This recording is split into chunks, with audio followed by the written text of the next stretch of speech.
Good afternoon, everyone. My name is David Unuane, and I'm an endocrinologist at the University Hospital of Brussels. And thank you very much for inviting me for the talk on thyroid autoimmunity and female infertility.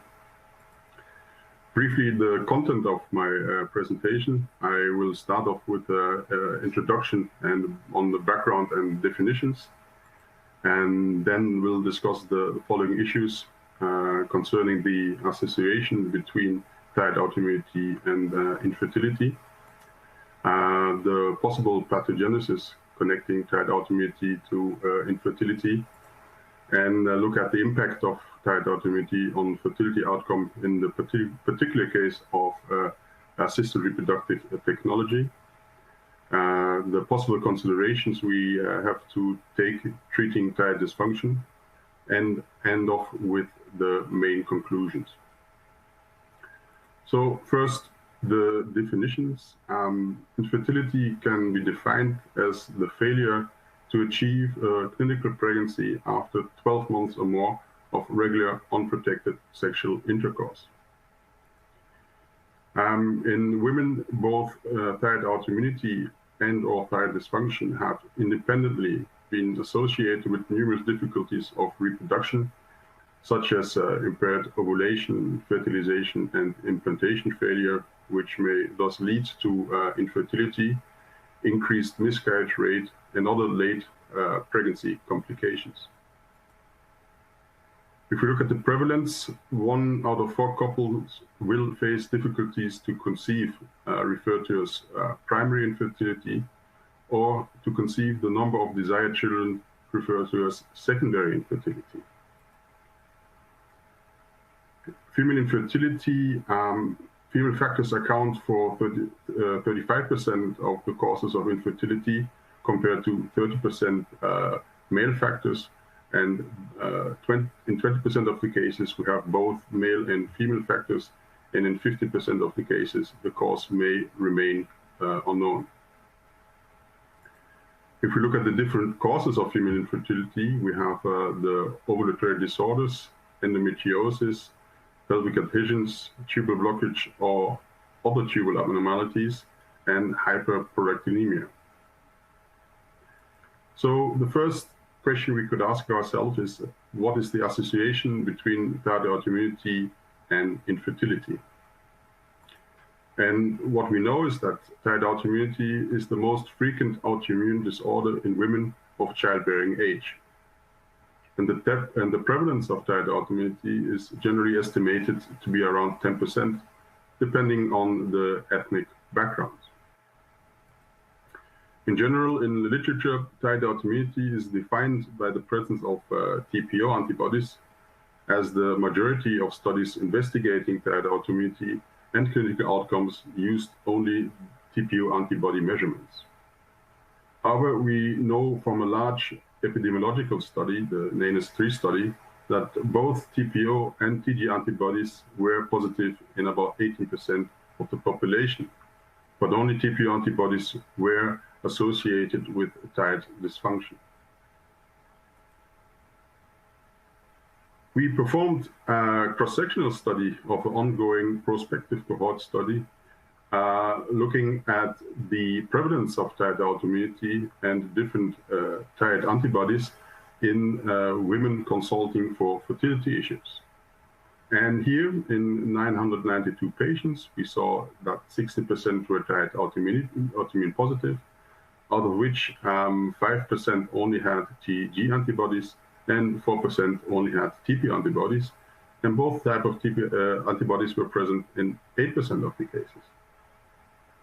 If we then went on to look at the thyroid function and demographic characteristics according to TPO and TG antibody status, what we found that there was a significantly higher median TSH in thyroid autoimmune positive women compared to thyroid autoimmune negative women. And this was also true for women who have had both TPO and TG antibodies, or were only TG antibody positive. But interestingly, not in those women who were only TP antibody positive. So in conclusion, this study showed that women consulting for infertility had a high prevalence of thyroid autoimmunity of about 16%.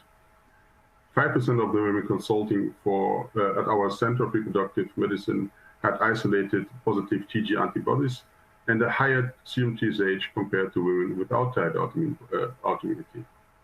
These thyroid autoimmune positive patients would have been missed by the measurement of TP antibodies only. To the following question, to what the possible pathophysiological mechanism connecting thyroid autoimmunity to infertility might be, there may be a thyroid hormone independent effect, and we know that some specific causes of infertility are linked to thyroid autoimmunity, such as the polycystic ovarian syndrome and endometriosis, shown to have an increased prevalence of thyroid autoimmunity. In the case of endometriosis, a prospective study from 2002 showed that in a group of women with endometriosis, within that group, a significantly higher number of women were TP antibody positive compared to their healthy controls. In the case of PCOS, it is thought to be a common genetic background with thyroid autoimmunity, with a polymorphism of the PCOS-related gene for fibrillin 3, which leads to a low activity of TGF-beta, a key regulator of immune tolerance. And this, together with low vitamin D levels and high estrogen to progesterone ratio, may contribute to thyroid autoimmunity. On the other hand, there may also be an abnormal cellular or humoral immune response. And we know that in thyroid autoimmune positive women, there seems to be a shift from a T helper 2 to a T helper 1 immune response, as in women with fertility problems, thyroid autoimmune positive women had a significant increase in endometrial T cell populations compared to thyroid autoimmune negative women. This may activate T cells and further activate natural killer cells, which may result in a sort of hostile uterus environment. There may also be an abnormal humoral immune response with a polyclonal B cell activation, and in thyroid autoimmune positive women, a 2 to 3-fold increase of titers of non-organic specific antibodies has been reported, such as anti-cardiolipin and anti-DNA, which may show a cross-reaction with the trophoblast placental tissue and inducing a pro-thrombotic state. Often we also see a concurrent autoimmunity, such as systemic lupus, Sjögren, or the antiphospholipid syndrome, all connected with fertility problems. More specifically, there may also be a cross-reactivity of thyroid antibodies with extra thyroidal sites. On the one hand, there may be TSH receptor antibodies that cross-react with ACG receptors, referred to as the Corpus luteum hypothesis, or a cross-reactivity with the zona pellucida, referred to as the ovarian follicle hypothesis. In the first case, the Corpus luteum hypothesis, it is thought that TSH antibodies may interfere at the level of ACG receptors at the corpus luteum, which may result in the lower levels of progesterone, which is so important to maintain pregnancy. In the case of the ovarian follicle hypothesis, which is based on this study, this Italian study from 2011, where for the first time the presence of both TPO and TG antibodies could be demonstrated in thyroid autoimmune positive women scheduled for assisted reproductive technology. And what was found in this study is that women who were thyroid autoimmune positive, that they had a lower number of grade A embryos and lower fertilization and pregnancy rate compared to thyroid autoimmune negative women. And a possible explanation that has been put forward is that antibodies may cross the blood follicular fluid and have a detrimental effect on the maturing oocyte and embryo quality. Another explanation that has been put forward is based on earlier animal studies that showed common antigens of thyroid cells and the zona pellucida. and it's thought that thyroid antibodies may interact at the level of the zona pellucida and thereby tamper with the fertilization process. Apart from the thyroid hormone independent effect, there may also be a thyroid hormone dependent effect. And the importance of thyroid hormone and the direct effects of thyroid hormone has been highlighted from a couple of studies that have shown that the TSH, its receptor, and thyroid hormone receptors have been located in the ovarian surface epithelium and in all sites of primordial, primary, and secondary follicles, thus seemingly participating in the regulation of ovarian function. We also know from animal models that thyroid hormone synergize with FSH to exert direct stimulatory effects on granulosa cell function, such as morphologic differentiation, LH and ACG receptor formation, and induction of 3-beta-hydroxysteroid dehydrogenase and aromatase. Again, very important to maintain or achieve pregnancy. So this highlights the importance of thyroid hormone. And what we also know from the Generation R study is that women who are TPO antibody positive, that these women have an increased risk of developing subclinical hypothyroidism during pregnancy. In addition, as you know, during pregnancy, especially during the first trimester, what we see is a stimulatory effect of ACG with the increased production of thyroid hormone. And this effect is attenuated in TPO antibody positive women. Apart from the direct effects, there may also be indirect effects of thyroid hormone, and thyroid hormone may indirectly influence fertility aspects, altering gonadotropin releasing hormone and prolactin secretion, sex hormone binding globulin, and coagulation factors. So if couples are affected by fertility issues, they often turn to assisted reproductive technology for a possible solution. So what we could ask ourselves is, does thyroid autoimmunity influence the outcome of assisted reproductive technology? And assisted reproductive technology can be subdivided in vitro fertilization, intracytoplasmic sperm injection, and intrauterine insemination. There have been numerous studies published on the possible association between thyroid autoimmunity and IVF-ICSI outcome, often with conflicting main conclusion, which may partially be explained by the different study design used or different endpoints, often surrogate endpoints, that were applied.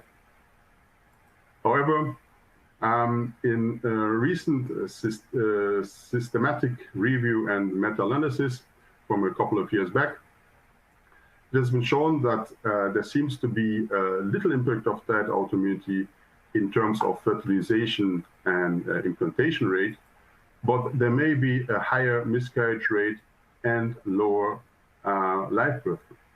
So here, in conclusion, there was no impact of the presence of thyroid autoimmunity in terms of number of oocytes retrieved, fertilization and implantation rate, but thyroid autoimmunity may have a detrimental effect on the course of pregnancy with increased risk of miscarriage and decreased chance of birth, live birth. What is noticeably is that more recent study could not confirm these findings. And what we went on to do was to look into the impact of thyroid autoimmunity on cumulative delivery rates in IVF or ICSI treated patients. And we did this because most couples will have to undergo several treatment cycles before achieving their goal.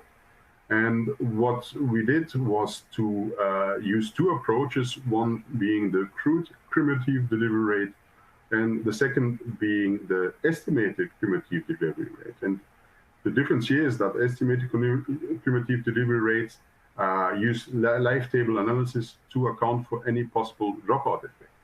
But again, using both approaches, we could not find any impact of thyroid autoimmunity on the outcome of cumulative delivery rate.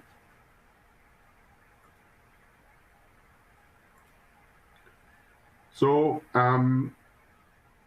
what is been put forward as a possible explanation as to why more recent studies could not show any influence of thyroid autoimmunity on fertility outcome is that there has been an increased use of ICSI over the last years, which at least in theory may bypass any detrimental effect of thyroid autoimmunity, such as at the level of the zona pellucida. So it has been stated by some that perhaps ICSI should be preferred in thyroid autoimmune positive women to overcome any possible negative effect. And recently, a systematic review and meta-analysis has been published on this issue, looking at the outcome when we only consider intracytoplasmatic injected patients. And here, indeed, no impact was seen in terms of miscarriage rate, live birth rate, or pregnancy rate of thyroid autoimmunity. So in conclusion, this study showed that infertile women with thyroid autoimmunity treated with ICSI had no increased risk for a first trimester miscarriage compared with women without thyroid autoimmunity. So some believe that ICSI should be preferred. However, we also looked at the impact of thyroid autoimmunity in uterine women on live birth delivery in the specific case of intrauterine insemination. And again, we could not find any impact in terms of delivery, pregnancy, or miscarriage rate.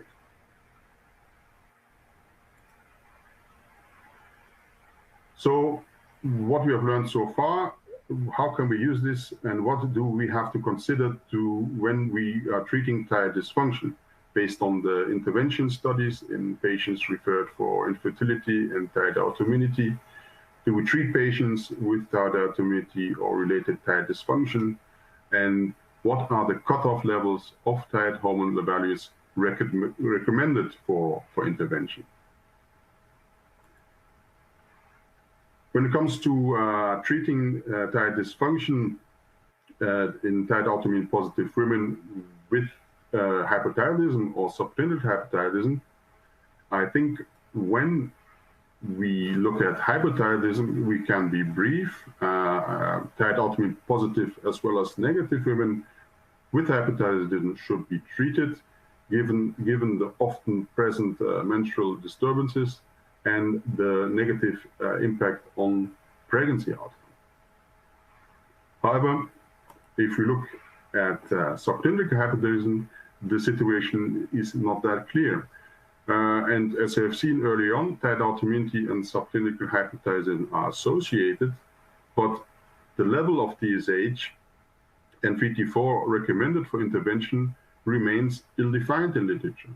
And this is, of course, due to the variation in definitions of subclinical hypothyroidism, often using different TSH cutoff, and there's often a lack of suitable control groups. So the first question is, how do we define subclinical hypothyroidism? And until recently, based on the guidelines from the ATA from 2012, we were advised to define subclinical hypothyroidism according to a pregnancy-specific and preconception cutoff of TSH of above 2.5 MAU per liter, at which thyroid hormone substitution therapy should be commenced, and then further going on to use trimester-specific reference ranges. However, following studies have shown that the decrease in TSH was less pronounced as previously thought, and the latest ATA guidelines from 2017 now advise to use population and trimester-specific reference range and if not available, upper reference limit of 4 MIU per liter. However, the guidelines also advise that we may consider the treatment with levothyroxine in anti-TPO positive patients at TSH levels of above 2.5 MIU per liter, although this recommendation strength is weak given the moderate evidence quality. But here again, it has been argued that any benefit from treatment will outbalance the possible negative effects. But perhaps it's worth looking at what these negative effects might be. And one interesting study is as a population-based prospective cohort study from the Netherlands, looking at the association of maternal thyroid function during early pregnancy with offspring IQ and brain morphology in childhood. And what you see is that there seems to be a sort of inverse U-shaped relation between the free thyroxine concentration and mean child IQ and the mean total gray matter volume, where both a low and a high free thyroxine concentration may have a negative impact. And the authors caution us that the association between a high maternal free thyroxine and low child IQ suggests that levothyroxine therapy during pregnancy, which is often initiated in women with subclinical hypothyroidism during pregnancy, might carry a potential risk. Another point that have been highlighted is from this large retrospective study from the United States, looking at thyroid hormone treatment among pregnant women with subclinical hypothyroidism. And what has been concluded here is that thyroid hormone treatment was associated with a decreased risk of pregnancy loss among women with subclinical hypothyroidism. But this became especially apparent at TSH concentration of higher than 4.12 10 MIU per liter, and that substitution therapy was also associated with an increased risk of other pregnancy-related adverse outcomes, such as higher odds for preterm delivery, gestation diabetes, and preeclampsia. If we now look at subclinical hypothyroidism and spontaneous pregnancy, in fact, there are no randomized controlled trials on the benefit of levothyroxine treatment for subclinical hypothyroidism on fertility and conception rate in the case of spontaneous pregnancy. In uterine patients, as you know, only recently the results of the tablet study have been published. Tablet studies being a randomized controlled trial looking at any possible benefit of levothyroxine treatment in uterine women with anti-TPO antibodies before conception. And what was seen here, that there was no benefit compared to placebo concerning live birth rate or pregnancy rate. So in conclusion, the use of levothyroxine before conception in uterine women with TPO antibodies did not result in a higher rate of live birth than placebo, with, again, comparable clinical pregnancy rates between the treatment groups.